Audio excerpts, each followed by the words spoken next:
We start off with the European Wrestling Alliance in the ring. Zack Sabre Jr., he won them that 4v4 Cage Wars match, last week. So he'll have his title match against Matt Hardy first up. We'll also see Chris Hero and Emil Satoki take on Kevin Steen and El Generico, as well as seeing Claudio have a chance to win back his world title against Adam Cole. Baby. Sorry if you noticed the cut there, I had to fix something with booking. Anyway, we have Zack Sabre Jr. winning the PWG TV title. It was had superb wrestling and good heat. Zack with a 67, Matt with a 61. Zack outdid Matt. Matt was very upset about losing, as you could. Well, I mean, which makes sense. He's losing to Zack Sabre Jr., who's unimportant still, I think. But, Zack's going to put on better matches. And because he's unimportant, the matches don't have to go like 20-30 minutes every week. But Matt Hardy put in a great effort, and European Wrestling Alliance regains the PWG TV title, as I believe the lineage, if I'm not mistaken, is Kevin Steen, Afumi, I can't remember his last name, Walter, and then he got injured, so he gave it off to Claudio, who lost it to Matt, who has now lost it back to Zack Sabre. So the EWA really love that TV title. And then they have Kevin Steen and El Generico. They said it's simple. They want the match now. They're sick of waiting 3 hours every week, or 2 hours every week, whatever, however long it is, just to win a tag match. So, Chris, Emil, get your asses out here right now. We're not waiting. And they do, but then they lose. In an 84 match, our greatest ever match, we have Kevin Steen hit Emil with a package power driver. I mean, Emil was obviously going to be the weak link here. Kevin Steen and El Generico always going to hit mid-80s. Zero usually hits about the 70s. Emil usually gets about 40-something. But, I mean, what a match. Maybe they should have waited to the main event. Generico and Steen defeat Emil and Chris Hero. Those two had another tag match too, which did really well beforehand. This one was even better with an 84. Wow, just great. These two are such great tag team champs. And then we have Gregory Holmes. I know he signed with Ring of Honor, but they had to wait 28 days to actually use him. And I didn't want to fire him like I did with Tyrone Evans and Scorpio Sky, because it would upset like 3 or 4 people in the locker room. So I just left him around. And Ring of Honor must not. And for some reason, I can book him tonight. So we had him job out to Tommy End. We have Hernandez make his debut. And he wants the best of the best here at PWG. He's here. He heard that it's the next Super Indie.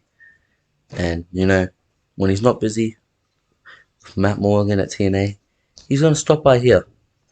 And he wants to face the soul of PWG. He ends up facing Kyle O'Reilly. And he gets the dub by submission, a 68. That's very good. Hernandez was 69. Solid rating there from Hernandez.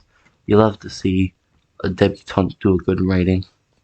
Speaking of debutants, a former PWG World Champion returns. That's right. It's Kenny Omega. He comes back. He gets the dub over Joey Ryan with an Al Shadow. I haven't seen him use that in AEW. His cocky gimmick got great, and he got a 59 rating. The former PWG World Champ, he's here. And then he cuts a promo, only a 50 rating one, but that's okay. Cuts a promo about how he is back, and his goals are to regain that PWG World title. So he doesn't care if it's Adam Cole, doesn't care if it's Claudio, he doesn't care if it's some random Japanese indie that comes in and magically wins it. He will regain his PWG World title by any means necessary, because he's simply better. And then I have Barney Scroll and Nick Jackson, the Lifeblood, taking on Amazing Red and another debuting Eugene Nick Jackson carried with a 66 to get a 59. Mighty did alright. Eugene and Amazing Red with mid 40s. They stopped doing Amazing Red, which you like to see. But yeah, a win for the Lifeblood after that loss last week. And the other Lifeblood duo also get a win, as Matt Jackson and Kushida get the win. Matt Jackson and Sean Spears get the win against Brody Lee and Kushida. They didn't like to see Brody Lee or Sean Spears, and Sean Spears and Matt Jackson didn't have good chem. A lot of penalties, which is why this one did a little bit worse, but still a solid mid-50s. Then we have the main event. Adam Cole wins the Panama Sunrise. Adam Cole does retain that title. And as Adam Cole is leaving, Imperium attack Claudio and stand over him, making their next target known. Then they get a 63.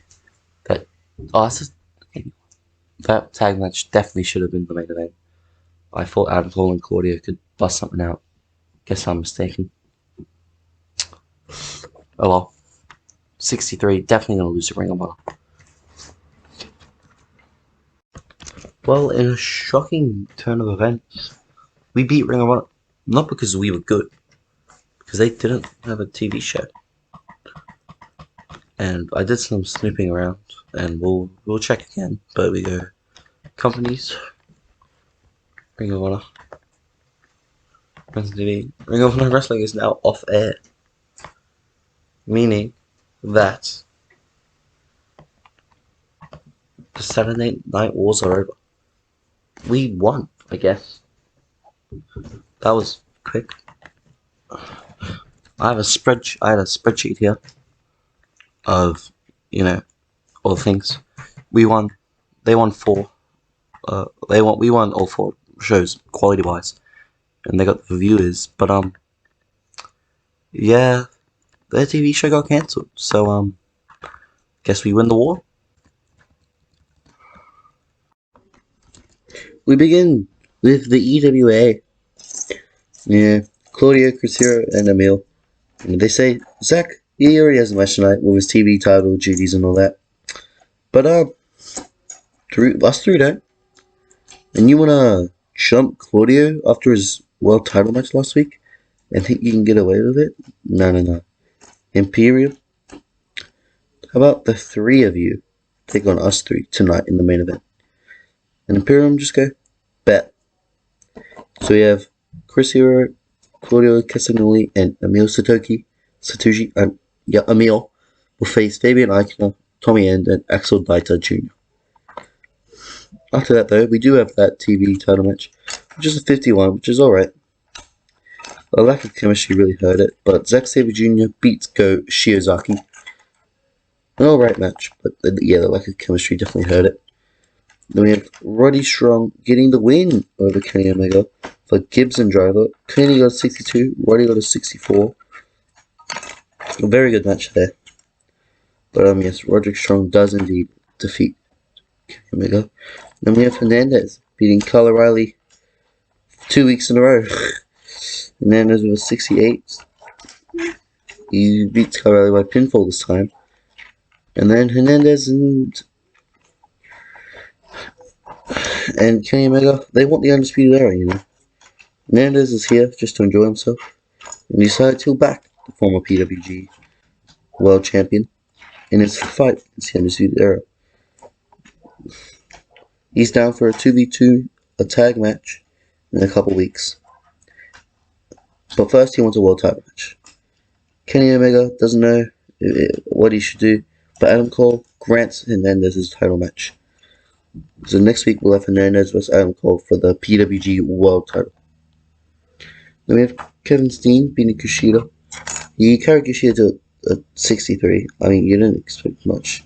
And I say carry. Kevin Steen did only get a 67.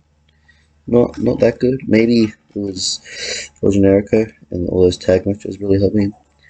But maybe just not his night, Yeah, we take a 63. We take this.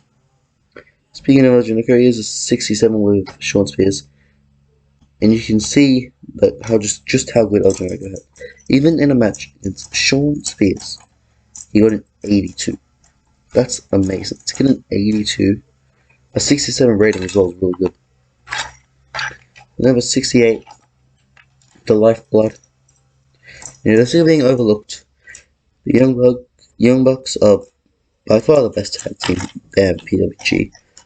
Marty Scurll is the next world champion, and Sean Spears is a star in the making. Yet, it's the EWA and some nobodies and a former champ that are getting all the opportunities. Why? It should be them. So they walk up to the commentary booth and I'll start beating the shit out of Super Dragon on commentary. Because everyone knows he's the real booker. So yeah, Lifeblood, they're becoming more heelish every time. Then you have Matt Hardy. You know how he lost. He talks about how he lost his TV title last week, but that's okay. As this week he's opening an open challenge, which he wins against Peter Avalon in a 57 rating match, which is pretty good for a mid-card match. Next up, we have the main event. A 63 is not the worst.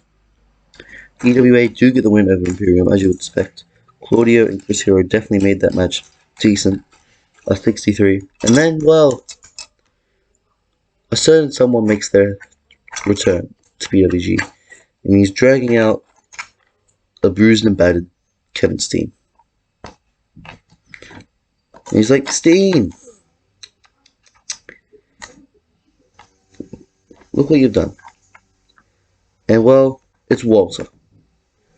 He reveals himself as the new leader of Imperium, and he has one half of the tag team champions utterly destroyed.